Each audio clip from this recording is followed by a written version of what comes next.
Nous allons continuer notre code avec une bouée de secours. Ici, nous allons faire un récapitulatif de tous les thèmes que nous avons eu à aborder plus haut. Déjà, il faut noter que lorsqu'on utilise les variables, il faut toujours penser à la déclarer, c'est-à-dire à lui donner une valeur. Si je prends la variable nom ici, cette variable a été déclarée nom et initialisée à une chaîne de caractères car input est une fonction qui a pour paramètre une chaîne de caractères. Et nous devons noter ici que Python est sensible à la casse, de même que Java.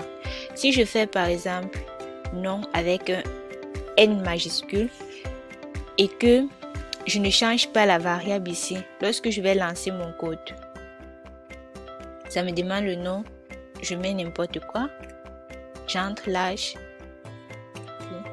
Vous voyez, il y a une erreur.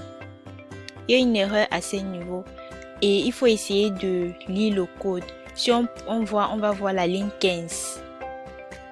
On nous signale qu'il y a une erreur de name error à la ligne 15. Ça veut dire qu'on n'a pas nommé le nom comme il fallait. Donc, il faut faire très attention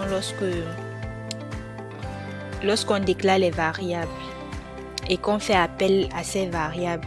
Et il faut aussi noter à ce niveau, lors de la déclaration d'une variable, il n'y a pas d'espace. Si je fais par exemple le nom de la personne, vous allez voir, c'est souligné en rouge. Ça veut dire que c'est une erreur.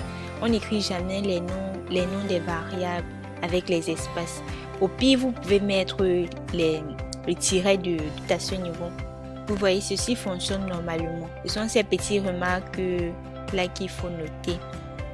À ce niveau, lorsqu'on prend le nom qui est égal à la fonction input et a pour paramètre une chaîne de caractères, on constate que ceci fait plusieurs choses à la fois. Cette fonction input prend en paramètre une chaîne de caractères qui va être affichée à l'écran et qui est initialisée. Nom a pour valeur initiale quel est ton nom. On va aussi noter les tabulations. Les tabulations et l'indentation. Les tabulations sont importantes pour le code lorsqu'on écrit un code dans les blocs. Parce qu'en Python, on ne gère pas les accolades, supprime la tabulation qui est à ce niveau. Vous allez voir qu'il y a une erreur. Il y a une erreur simplement parce que Python gère l'indentation. Et pour bien indenter le code, nous devons faire une tabulation pour que le code soit bien structuré. Et ne pas surtout oublier les deux points. Lorsqu'on écrit une fonction, une condition, etc., il ne faut jamais oublier les deux points parce que c'est ça qui permet de dire à ton code que non, c'est dans un seul bloc que tu travailles. J'ai supprimé les deux points et à ce niveau, il y a une erreur. Donc, il faut forcément deux points pour que mon code fonctionne parfaitement. Ici, il faut aussi noter que lorsqu'on veut faire appel à une variable, on a besoin de la déclarer avant. Si je fais par exemple un print, qui est une fonction qui permet d'afficher un message à l'écran.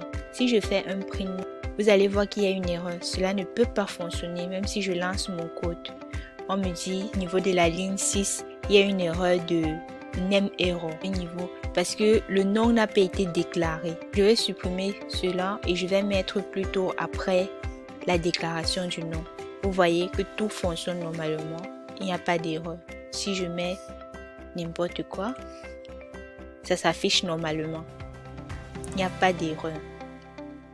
Donc c'est d'abord la déclaration, l'initialisation et après l'appel. Nous allons maintenant voir la différence entre un plus et une virgule. Je vais commencer par la virgule. Je vais faire un print, parenthèse, double quote, et n'importe quoi et des chaînes. Et après je mets une virgule, double quote et je continue.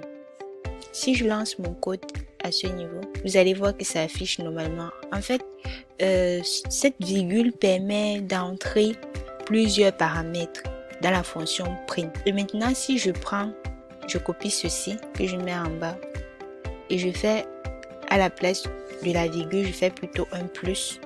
Vous allez voir que c'est différent car le plus permet de faire la concaténation. C'est ça ici. Si je veux rajouter peut-être un chiffre, comme nous avons vu plus haut, je fais un plus 1, 2, 3 et je lance mon code. Il y a une erreur. Il y a une erreur à la ligne 7 car on dit dans une erreur de type. Ça c'est un in alors que ceci c'est un string et pour concaténer un str parenthèse et je relance, tout fonctionne normalement. C'est bon à ce niveau. Bon, nous avons vu les in et les str. Nous pouvons écrire notre code différemment à ce niveau. Nous allons remplacer peut-être âge. Nous allons copier ceci que nous allons rajouter à ce niveau. Mettre ceci en commentaire. Si je relance mon programme, ici déjà il y a une erreur parce que âge n'est plus défini. Âge prochain n'est plus défini. Donc pour remédier à cela, nous devons faire un in ici devant. Ça c'est une autre manière de faire ce code devant et mettre ici âge plus 1. Je relance mon code. Vous voyez, tout fonctionne normalement. On se dit à très bientôt sur une prochaine vidéo sur les boucles while.